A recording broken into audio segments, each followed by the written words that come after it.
जय श्री कृष्णा। आज मैं आपको अहोई अष्टमी की कथा और पूजा विधि सुनाऊंगी। 2024 की अहोई अष्टमी उदया तिथि के अनुसार 24 अक्टूबर को है। इस व्रत को स्त्रियां अहोई अष्टमी का व्रत कार्तिक कृष्ण पक्ष की अष्टमी के दिन किया जाता है।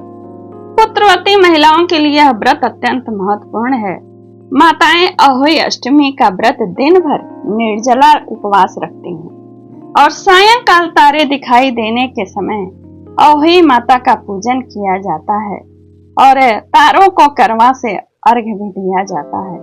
यह अहोई गेरुआत के द्वारा दीवार पर बनाई जाती है अथवा किसी मोटे वस्त्र पर अहोई काटकर पूजा के समय उसे दीवार पर टांग दिया जाता है।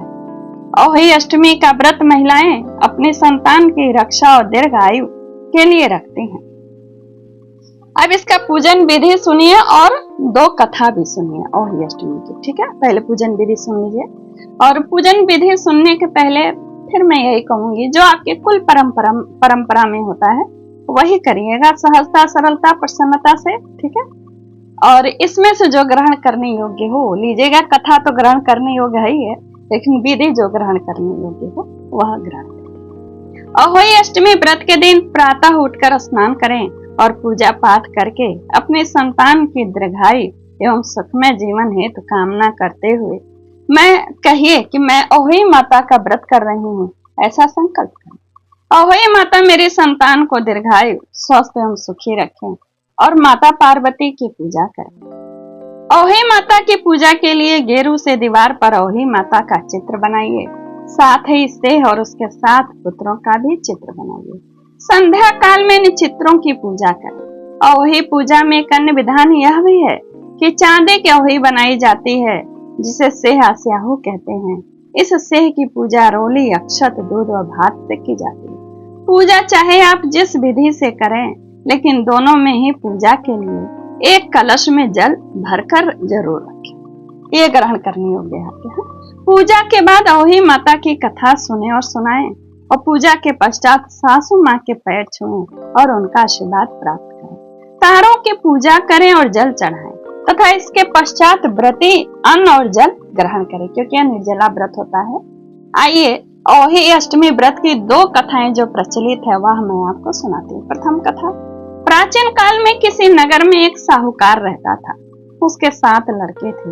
दीपावली से पहले साहूकार की स्त्री घर की लिपा पोती हेतु मिट्टी लेने खदान में गई और कुदाल से मिट्टी खोदने लगी। दयोग से उसी जगह एक सेह की माद था। सहसा उसी स्त्री के हाथ के कुदाल से सेह के बच्चे को लग गई और वह बच्चा तत्काल मर गया। अपने हाथ से हुई हत्या को देखकर साहूकार की जो पत्नी थी बहुत दुखी हुई और परंतु अब क्या हो सकता, वह शोकाकुल पश्चाताप करते हुए अपने घर लौट आई। कुछ दिनों के बाद उसके बेटे का निधन हो गया। फिर अकस्मात दूसरा, तीसरा, इस प्रकार वर्ष भर में उसके सभी बेटे मर गए। महिला अत्यंत व्यथित रहने लगी।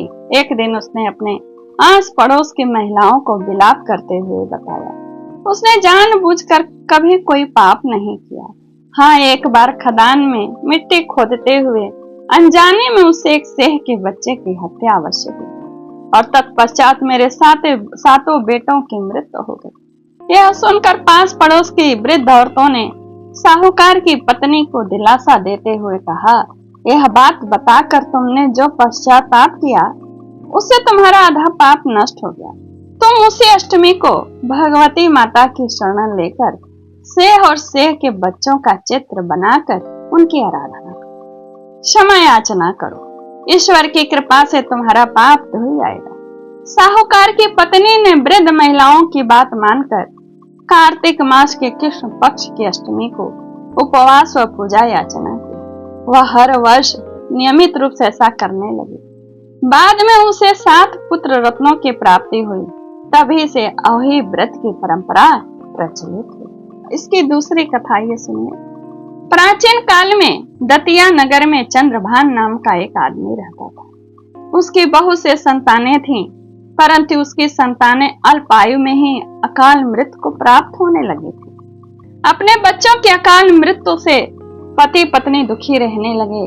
कालांतर तक कोई संतान न होने के कारण वह पति पत्नी अपनी धन दौलत का त्याग करके वन की ओर चले जाते और बद्रिकाश्रम के समीप बने जल के कुंड के पास पहुंचते हैं तथा वहीं अपने प्राणों का त्याग करने के लिए अन्य जल का त्याग करके उपवास कर बैठते हैं, उपवास पर बैठ जाते हैं। इस तरह 6 दिन बीत जाते हैं। तब 7वें दिन एक आकाशवाणी होती है कि हे साहूकार, तुम्हारे यह दुख तुम्हारे पूर्व जन्म के पाप से मिल रहे हैं, अतः इन पापों से मुक्ति के लिए तुम्हें अहोई अष्टमी के दिन व्रत का पालन करके अहोई माता की पूजा अर्चना करनी चाहिए, जिससे प्रसन्न हो अहोई माता तुम्हें पुत्र प्राप्ति के साथ साथ उसे दीर्घायु भी प्रदान कर देंगे। इस प्रकार दोनों पति पत्नी अहोई अष्टमी के दिन व्रत करते हैं और अपने पापों की क्षमा मांगते हैं।